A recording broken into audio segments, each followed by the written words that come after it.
Iran മേഖല അസുഖകരമായ ഒരു സമാധാനത്തിലാണ് ഇപ്പോൾ.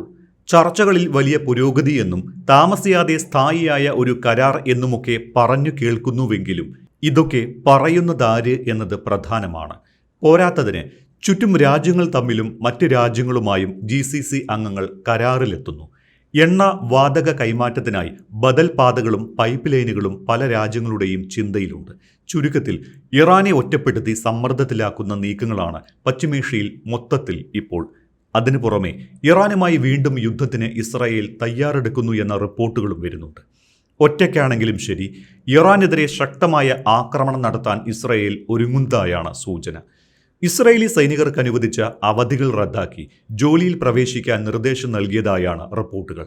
അമേരിക്കയുമായുള്ള നയതന്ത്ര ബന്ധത്തിൽ വിള്ളലുകൾ ഉണ്ട് എന്ന അഭ്യൂഹങ്ങൾക്കിടയിലാണ് ഇസ്രായേൽ ഏകപക്ഷീയമായി ആക്രമണത്തിന് തയ്യാറെടുക്കുന്നതായുള്ള വാർത്തകൾ പുറത്തുവരുന്നത്.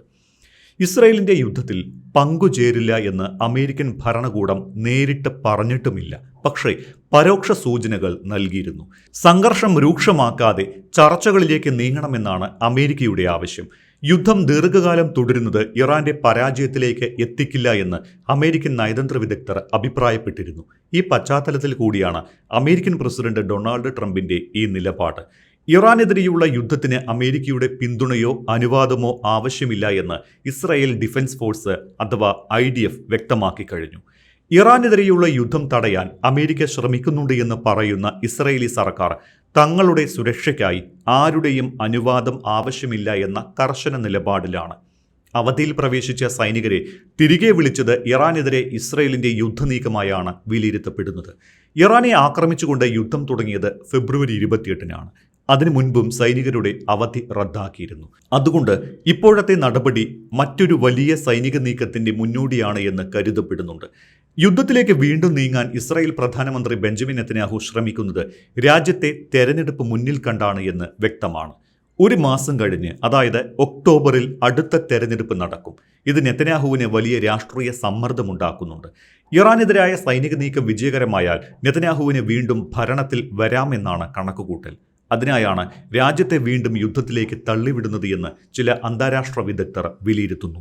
അതേസമയം ദീർഘകാലം നീണ്ടു നിൽക്കുന്ന യുദ്ധത്തെ പ്രതിരോധിക്കാൻ ഇസ്രായേലിന്റെ പക്കൽ ആവശ്യത്തിന് മിസൈൽ വേധ സംവിധാനങ്ങൾ ഉണ്ടോ എന്ന കാര്യം സംശയകരമാണ് എന്നും റിപ്പോർട്ടുകൾ പറയുന്നു.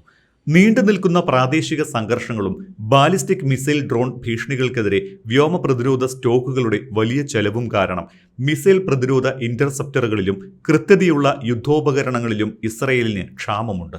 ഈ കുറവ് സഖ്യകക്ഷികളായ അമേരിക്കയുടെ സൈനിക സ്റ്റോക്കുകളിലും കടുത്ത സമ്മർദ്ദമുണ്ടാക്കുന്നുണ്ട്. ദൂരപരിധി കൂടിയ ബാലിസ്റ്റിക് മിസൈലുകളെ തടയാൻ രൂപകൽപ്പന ചെയ്ത ആരോ, പാട്രിയറ്റ് മിസൈലുകൾ ഉൾപ്പെടെയുള്ള അത്യാധുനിക വ്യോമ പ്രതിരോധ സംവിധാനങ്ങളുടെ ശേഖരം കുറഞ്ഞിരിക്കുകയാണ്. ഇറാൻ യുദ്ധം മുതൽ ഉയർന്ന തോതിലുള്ള ഉപയോഗമാണ് പ്രതിരോധ മിസൈലുകൾക്ക് ഉണ്ടായിരിക്കുന്നത്. നീണ്ടുനിന്ന സൈനിക നടപടികൾക്കിടയിൽ പ്രത്യേകതരം tactical air launched surface to surface precision മിസൈലുകളുടെ ശേഖരവും ഗണ്യമായി കുറഞ്ഞു. ഇന്റർസെപ്റ്റർ ലഭ്യത കുറയുന്നുവെങ്കിലും പ്രാദേശിക പ്രതിരോധത്തിൽ വിട്ടുവീഴ്ച ചെയ്യാൻ കഴിയില്ല. ഒപ്പം പല യുദ്ധമുഖങ്ങൾ ഒരേ സമയം തുറക്കേണ്ടി വന്നാൽ നില കൂടുതൽ പരുങ്ങലിലാകും. അവയും ദീർഘകാല യുദ്ധങ്ങളായി മാറിയാൽ പ്രതിരോധം തീർത്തും മോശമാകും. ഇസ്രായേലി സൈനിക ആസൂത്രകർക്കിടയിൽ ഈ ആശങ്കകൾ ശക്തമാണ് എന്നാണ് റിപ്പോർട്ടുകൾ. ഇറാൻ യുദ്ധത്തിൽ ആ ആശങ്ക അസ്ഥാനത്തല്ല എന്ന് വ്യക്തമായി. ഇറാന്റെ മിസൈലുകളെയും ഡ്രോണുകളെയും പ്രതിരോധിക്കാൻ ആരോ മിസൈലുകൾ തികയാതെ വന്നു. ഇറാനിൽ നിന്നുള്ള ആക്രമണം തടഞ്ഞതിൽ വലിയൊരു പങ്കും താഡ് സംവിധാനങ്ങളും അമേരിക്കൻ നാവിക കപ്പലുകളിൽ നിന്ന് വിക്ഷേപിച്ച SM-3 മിസൈലുകളുമായിരുന്നു. ഇസ്രായേലിന്റെ ഭാഗത്തു നിന്ന് വീണ്ടും ആക്രമണമുണ്ടായാൽ കടുത്ത രീതിയിൽ പ്രത്യാക്രമണം നടത്തുമെന്ന ഇറാന്റെ മുന്നറിയിപ്പും ഇസ്രായേലിന്റെ ചങ്കിടിപ്പ് കൂട്ടുന്നു. ഹൈഫയിലെ റിഫൈനറിയും ടെൽ അവീവും ലക്ഷ്യം വെക്കുന്നതാണ് ഇറാന്റെ ഭീഷണി. ഉപയോഗിച്ചു തീർന്ന ആയുധശേഖരം വേഗത്തിൽ പുനഃസ്ഥാപിക്കാനുള്ള ഉൽപാദനശേഷി പ്രാദേശിക യൂണിറ്റുകൾക്കില്ല. ഈ പോരായ്മകളും ബജറ്റിൽ ഉൾപ്പെടാത്ത ഇനങ്ങളും ആഭ്യന്തര ഓഡിറ്റുകളിലും പ്രതിരോധ റിപ്പോർട്ടുകളിലും വ്യക്തമായി രേഖപ്പെടുത്തിയിട്ടുണ്ട്. ഈ പോരായ്മയെ ഒരു പരിധിവരെ നേരിടുന്നത് അമേരിക്കയിൽ നിന്ന് മിസൈലുകൾ എത്തിച്ചാണ്. മിസൈൽ ഉൽപാദനം വേഗത്തിലാക്കാൻ ആഭ്യന്തര അന്താരാഷ്ട്ര പ്രതിരോധ കരാറുകാരോട് അമേരിക്കൻ പ്രതിരോധ വിഭാഗം ആവശ്യപ്പെട്ടിട്ടുണ്ട്. ഇതിനിടെ ഗാസയിലെ സമാധാന പദ്ധതി ഇസ്രായേൽ തള്ളിക്കളഞ്ഞിരിക്കുകയാണ്. ഗാസയിലെ ഹമാസിന്റെയും മറ്റ് സായുധ ഗ്രൂപ്പുകളുടെയും സമ്പൂർണ്ണ നിരായുധീകരണത്തിനായി ഒരു കരാറിൽ എത്തിയതായി അമേരിക്കൻ പ്രസിഡന്റ് ഡൊണാൾഡ് ട്രംപിന്റെ ബോർഡ് ഓഫ് പീസ് പ്രഖ്യാപിച്ചിരുന്നു. ആദ്യമായി ആയുധം താഴെ വയ്ക്കാൻ ഹമാസ് തയ്യാറായതാണ്. ഗാസയിൽ നിന്ന് ഇസ്രായേലി സൈന്യത്തെ പിൻവലിച്ചാൽ ആയുധങ്ങൾ കൈമാറാമെന്നാണ് ഹമാസ് പറഞ്ഞിരുന്നത്. പക്ഷേ ഹമാസിനെ പൂർണ്ണമായും നിരായുധീകരിക്കുന്നതുവരെ ഇസ്രായേൽ സൈന്യം പിൻവാങ്ങില്ല എന്ന് പ്രഖ്യാപിച്ചിരിക്കുകയാണ് ബെഞ്ചമിൻ നെതന്യാഹു. ആവശ്യമെങ്കിൽ അടുത്ത സഖ്യകക്ഷികളെ വരെ എതിർക്കാൻ മടിക്കില്ല എന്നുകൂടി നെതന്യാഹു പറയുന്നു. അതായത് ഇസ്രായേലിനെ തടയാൻ അമേരിക്ക വന്നാൽ അവരെയും എതിർക്കുമെന്ന് സാരം. ഗാസയിൽ സമാധാന പദ്ധതി ട്രംപ് പ്രഖ്യാപിച്ച് ഒരു മാസമായിട്ടും ഇസ്രായേൽ മൗനത്തിലായിരുന്നു. കഴിഞ്ഞ ദിവസമാണ് ഹമാസും സമാധാനത്തിന്റെ വഴിയിൽ നീങ്ങുകയാണ് എന്ന് ഡൊണാൾഡ് ട്രംപ് തന്നെ ലോകത്തെ അറിയിച്ചത്. ഇതിനുശേഷം ഇപ്പോൾ ഇസ്രായേലും പ്രധാനമന്ത്രി ബെഞ്ചമിൻ നെതന്യാഹുവും ഔദ്യോഗിക പ്രഖ്യാപനം നടത്തിയിരിക്കുന്നു. കഴിഞ്ഞ ഒക്ടോബറിൽ ഗാസയിൽ വെടിനിർത്തൽ കരാറിൽ എത്തിയതാണ്. പക്ഷേ ഇസ്രായേൽ ഇപ്പോഴും ഗാസയിൽ വ്യോമാക്രമണം തുടരുന്നു. ഇന്നലത്തെ മന്ത്രിസഭാ യോഗത്തിലാണ് ഗാസ വിഷയത്തിൽ ട്രംപ് മുന്നോട്ട് വെച്ച 15 പദ്ധതി നിരസിക്കുകയാണ് എന്ന് നെതന്യാഹു പ്രഖ്യാപിച്ചത്. ഹമാസിനെ യഥാർത്ഥത്തിൽ നിരായുധീകരിക്കുന്നതുവരെ ഇസ്രായേൽ സൈന്യം യാതൊരു പിന്മാറ്റവും നടത്തില്ല. ഞങ്ങളുടെ സേനയ്ക്കും പൗരന്മാർക്കുമെതിരെ ഭീഷണികൾ തടയുന്നത് തുടരുകയും ചെയ്യും. ഇങ്ങനെയായിരുന്നു നെതന്യാഹുവിൻ്റെ അഭിപ്രായം. ഇസ്രായേലിനെതിരെ ആക്രമണം നടത്താനുള്ള ശേഷി ഹമാസിന് ഇപ്പോഴുമുണ്ട് എന്ന് അവകാശപ്പെട്ടുകൊണ്ടാണ് നെതന്യാഹു ട്രംപിൻ്റെ പദ്ധതി തള്ളിയിരിക്കുന്നത്. അവർ ആക്രമിച്ചേക്കാം. നമ്മളെ അവർ ഇപ്പോൾ ആക്രമിക്കാതിരിക്കുന്നതിന് കാരണമുണ്ട്. അവർ ആക്രമിച്ചാൽ നമ്മൾ എത്ര ശക്തമായ തിരിച്ചടിയാണ് നൽകുക എന്ന് അവർക്കറിയാമെന്നാണ് നെതന്യാഹു പറഞ്ഞത്. ഇറാനുമായുള്ള യുദ്ധത്തിൽ നെതന്യാഹു ട്രംപിനെ പ്രശംസിക്കുമ്പോൾ തന്നെയാണ് ഗാസയിൽ അദ്ദേഹത്തിൻ്റെ നീക്കത്തെ തള്ളിപ്പറഞ്ഞിരിക്കുന്നത് എന്നതും ശ്രദ്ധേയമാണ്. ഇസ്രായേലിൽ വരാനിരിക്കുന്ന തെരഞ്ഞെടുപ്പ് മുന്നിൽ കണ്ടു തന്നെയാണ് ഇറാൻ വിഷയത്തിൽ എന്ന പോലെ ഗാസ വിഷയത്തിലും നെതന്യാഹുവിൻ്റെ നീക്കമെന്നാണ് സൂചന.